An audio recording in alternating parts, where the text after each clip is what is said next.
জেদ খুব বাড়াবাড়ি রকমের পর্যায়ে চলে গেলে দেখা গেল ও হয়তো কিছুদিন বাবা মা যেটা পছন্দ করে, হয়তো একটু ঠিকঠাক সময় মতো পড়তে বসছিল বা খাওয়া দাওয়া করছিল, সেটা করবে না। সেটা হচ্ছে আপনাদের ওপর একটা সাইকোলজিক্যাল প্রেশার দেওয়ার জন্য ও করবে, কিন্তু তাতে ভুলে গেলে চলবে না বা তাতে ভয় পেয়ে গেলে চলবে না যে ওকে তাহলে এটা ছেড়ে দিই খানিকক্ষণের জন্য, ও করুক, ওর ইচ্ছে মতো নিক, খানিকক্ষণ খেলা করুক, মোবাইলে হোক বা টিভিতে কিছু দেখুক, তারপরে ছেড়ে দেওয়া হলো আর কি। তো সেটা করা যাবে না, মানে সেটা করলে ওর এই অভ্যেস থেকে পরে দেখা যায় বড় হলে অনেক বড় রকমের বায়নাতে দাঁড়িয়ে যায়, বড় রকমের জেদে দাঁড়িয়ে যায়। যেমন ধরুন খুব দামি কোনো জিনিস হয়তো চাইছে, যেটা দেওয়া বাবা মায়ের সাধ্যের অতীত, অথবা দেওয়া উচিতও নয়।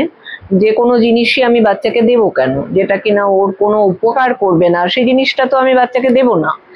অথবা খুব ধরুন এখন দেখা যায় তো যে একটু বড় হয়েছে, খুব দামি মোবাইল ওর চাই, তাতে না হলে সে হয়তো দেখা যায় অনেক সময় সুইসাইডাল টেন্ডেন্সি অবধি চলে যায়।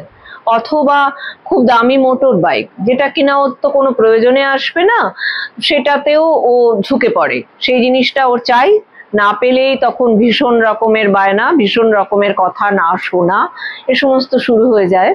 কাজে এটার আর কি একদম অঙ্কুরে বিনাশ যেটা বলে সেটাই করতে হবে প্রথম থেকেই। ওর এই ব্যাপারে বাবা মায়েদের খুব কড়া অবস্থান নিতে হবে, স্ট্রিক্ট হতে হবে, এগুলো করা যাবে না।